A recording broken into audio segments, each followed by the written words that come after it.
বিসমিল্লাহির রহমানির রহিম। শুরু করছি সেই মহান সত্তার নামে যিনি সৃষ্টি করেছেন এ মহাজগৎ। আজকের আমাদের আলোচ্য বিষয় কিয়ামতের সবথেকে বড় ও ভয়াবহ আলামত বা চিহ্ন নিয়ে, অর্থাৎ দাব্বাতুল আরদ।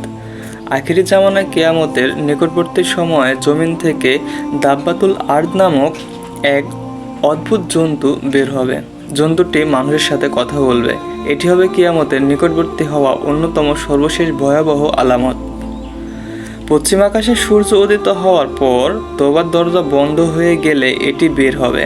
সহিহ হাদিস থেকে জানা যায় যে পশ্চিম আকাশে সূর্য ওঠার কিছুক্ষণ পরই জমিন থেকে এই অদ্ভুত প্রাণীটি বের হবে।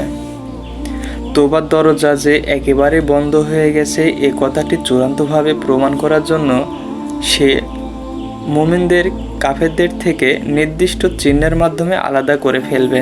মুমিনদের কপালে লিখে দিবে মুমিন এবং কাফেরের কপালে লিখে দিবে সে কাফের। এ ব্যাপারে কুরআনুল মাজিদের সূরা নামলের ৮২ নং আয়াতে আল্লাহ তাআলা ইরশাদ করেন, ওয়া ইজা ওয়াকা আল কাউলু আলাইহিম আকরাজনা লাহুম দাব্বাতাম মিনাল আরদি তুকালিল মুহুম তান্নান্নাসা কানু বি আয়াতিনা লা ইউকিনুন। অর্থাৎ যখন প্রতিশ্রুতি কিয়ামত সমাগত হবে তখন আমি তাদের সামনে ভূগর্ভ থেকে এক জীব নির্গত করব। সে মানুষের সাথে কথা বলবে, এই কারণে যে মানুষ আমার নিদর্শনসমূহে বিশ্বাস করত না। এখন আমরা জেনে নিই তিনটি বিষয়। ১. প্রাণীটি দেখতে কেমন হবে। ২. পৃথিবীর কোন জায়গা থেকে প্রাণীটি বের হবে। ৩. প্রাণীটির কাজ কি হবে। প্রাণীটি হবে মানবজাতির কাছে পরিচিত চতুষ্পদ জন্তুসমূহের চেয়ে সম্পূর্ণ ভিন্ন। সেটি মানুষের সাথে কথা বলবে। প্রাণীটি কোন শ্রেণীর হবে এ নিয়ে আলেমগণের মধ্যে মতভেদ করেছেন।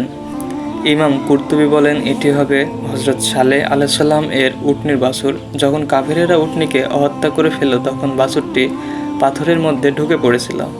কেউ কেউ বলেছেন এটি হবে দাজ্জালের জাসাসা অর্থাৎ গোয়েন্দা। আবার কেউ কেউ বলেছেন এটি হবে সেই সাপ যা কাবার দেওয়ালে ছিল। কুরাইশরা যখন কাবা ঘর নির্মাণ করার ইচ্ছা পোষণ করল তখন সাপটি তাদের নির্মাণ কাজের মূল বাধা হয়েছিল। একটি পাখি এসে ছোঁ মেরে তখন সাপটিকে নিয়ে গেল। তবে এই সমস্ত বিষয়ের তেমন কোনো সহিহ দলিল পাওয়া যায় না। কোরআনের আয়াতে সুস্পষ্ট বলা হয়েছে এটি হলো দাব্বাতুল আরদ। দাব্বা অর্থ অত্যন্ত সুস্পষ্ট। ২. পৃথিবীর কোন জায়গা থেকে প্রাণীটি বের হবে। হযরত উমর রাদিয়াল্লাহু আনহু এ সম্পর্কে বলেন, প্রাণীটি সাপা পাহাড় ফেটে বের হবে এবং সমগ্র পৃথিবীতে ভ্রমণ করবে। ৩. প্রাণীটির কাজ কি হবে।